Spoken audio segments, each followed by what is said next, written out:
নমস্কাৰ বন্ধুসকল, আপোনালোকক মোৰ অন্য এটা ভিডিঅ'লৈ সকলোকে স্বাগতম জনাইছোঁ। য'ত দেখি আজিৰ এই ভিডিঅ'টোত আপোনালোকে থাম্বনেইলখন চাই চাগে গমেই পাই গৈছে। গতিকে কেনেকৈনো সেই 10,000কৈ টকাকৈ আপোনালোকে পাব। মহিলাসকলৰ যিসকলে গোটৰ মহিলাসকল আছে, কেনেকৈ একোখনকৈ স্কুটি পাব অৰুণোদয় আঁচনিৰ ওপৰত কৰি আজিৰ এই ভিডিঅ'টো প্ৰস্তুত কৰা হৈছে। ব'লক দেৰি নকৰি আমি আজি এই ভিডিঅ'টো ষ্টাৰ্ট কৰোঁ।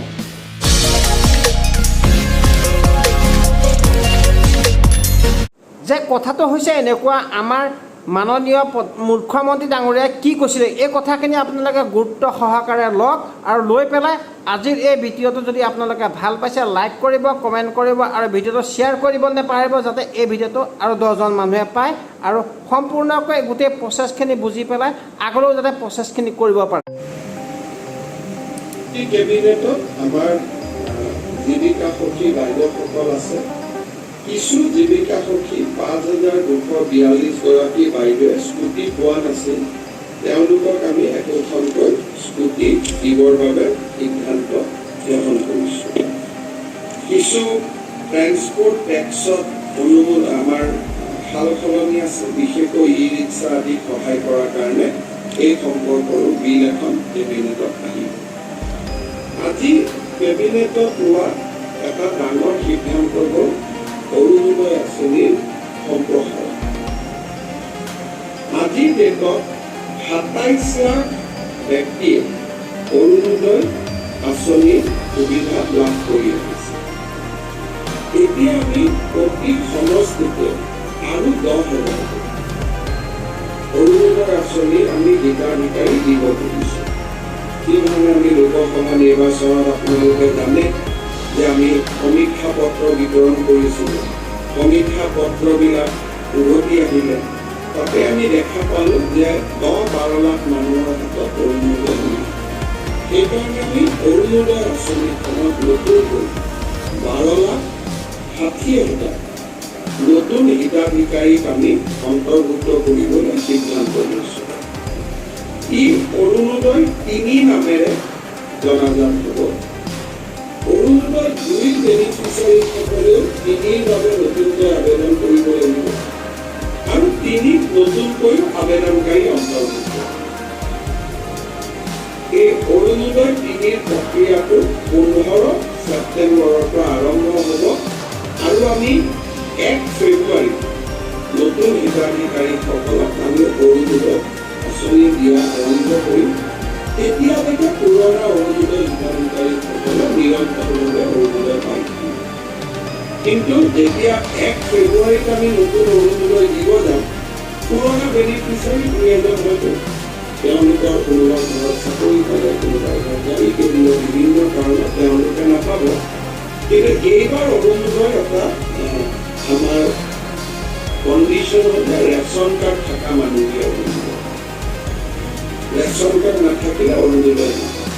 ৰেচন কাৰ্ড থাকিলে অৰুণোদয়টো কিয় পাব? ৰেচন কাৰ্ডবোৰ আধাৰ লিংক, গতিকে অট'মেটিক অৰুণোদয়টো তেতিয়া আধাৰ লিংক হৈ যাব। নহ'লে মই যোৱাবাৰ আপোনালোকক কৈছোঁ যে বহুত সময় কিছু অৰুণোদয় বেনিফিচিয়াৰী কিছুমান মানুহৰ নাম সোমাইছে, যাক বিচাৰি পাব দিগদাৰী হৈ গৈছে। কেবিনেটত বহু দিনৰ পৰা আপোনালোকে জানে, ময়ো আচৰিত হৈ আছিলোঁ, মাজে মাজে চিন্তিত হৈ আছিলোঁ। আমাৰ লুৰিণজ্যোতি গগৈ আৰু জগদীশ ভূঞাই মাজে মাজে পেপাৰ আৰু টিভিত কৈ থাকে যে আমি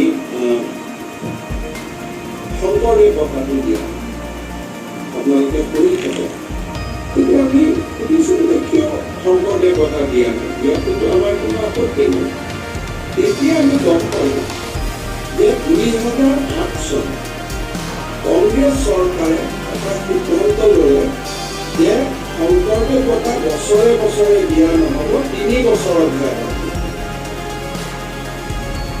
ইমানদিন আমি এনেই গালি খাই আছিলোঁ, অথচ তেওঁলোকৰে কংগ্ৰেছ সভাপতি জগদীশ ভূঞাই আমাক গালি পাৰি থাকে যে 3 বছৰ শংকৰদেৱ বঁটা দিয়া নাই, 3 বছৰ শংকৰদেৱ বঁটা দিয়া নাই। আচলতে 2008 চনত কংগ্ৰেছ দলে এটা সিদ্ধান্ত ল'লে যে আমি 3 বছৰৰ মূৰে মূৰেহে শংকৰদেৱ বঁটা আমি দিব পাৰোঁ। সেইকাৰণে 2011 কনকসেন ডেকাক দিছিলে, 2008 শৰ্মিলা টেগুৰক দিছিলে, 9-10 দিয়া নাছিল। আকৌ 2014 ML ভাৰাদেৱ পাণ্ডেক দিলে, 12-13 দিয়া নাছিল। সৰ্বানন্দ সোণোৱালৰ চৰকাৰেও তেনেকে 17 আৰু 20 দিলে, বশিষ্ঠদেৱ শৰ্মা আৰু ভৱপ্ৰসাদ চলিহা। এতিয়া 3 বছৰ হৈ গ'ল, 2023। গতিকে 2023 চনৰ শংকৰদেৱ বঁটাৰ বাবে আমি বিশিষ্ট নৃত্যবিদ সোণাল মানসিঙক আজি এক্সপাৰ্ট কমিটিৰ অপিনিয়ন মতে আমি নিৰ্বাচিত কৰিছোঁ। গতিকে ইমান দিন আমি এনেই গালি খাই আছিলোঁ, আজি এইটো 86ত আৰম্ভ কৰোঁতে 83 দিনত এইটো বছৰে বছৰে বাৰ্ষিক বঁটা আছিলে। 1986 আৰম্ভ কৰিছিলে। প্ৰথম বঁটা কীৰ্তিনাথ হাজৰিকাই পাইছিলে, 87 ভূপেন হাজৰিকাই পাইছিলে, 88 সত্যজিৎ ৰায়ে পাইছিলে, এনেকে 89 মহেশ্বৰ যোগে পাইছিলে। কিন্তু 2008 কংগ্ৰেছ চৰকাৰে যি কাৰণে নহওক কিয় সোণাল মানসিং জানে, তেওঁ পদ্মশ্ৰী হয়, কাৰ্যপ্ৰধান হয়। সোণাল মানসিং পদ্ম বিভূষণ থাকে সোণাল মানসিং। 3 বছৰৰ দিয়াৰ চিষ্টেমটো 2008 কংগ্ৰেছ চৰকাৰ দিনত আৰম্ভ হৈছিল। গতিকে আমাক মিছা মিছি ইমান দিন আমি গালি খাই থাকিলোঁ, আজি কেবিনেটত কথাটো ওলালে। গতিকে একেবাৰে সময়ত আপোনালোকে ক'ব পাৰিব 23ৰটো 4 মাহ দেৰি হৈছে, 2024, কিন্তু একজেক্টলি 3 বছৰৰ মূৰে মূৰে দিয়া হয়। গতিকে আমি সোণাল মানসিঙক দিবৰ কাৰণে আমি সিদ্ধান্ত লৈছোঁ, আৰু তেখেতে যিটো দিনতে সন্মতি দিয়ে তেনেকৈ আমি নৱেম্বৰ মাহত আমি এটা অনুষ্ঠান কৰি তেখেতক আমি শংকৰদেৱ বঁটা দিবৰ কাৰণে সিদ্ধান্ত লৈছোঁ।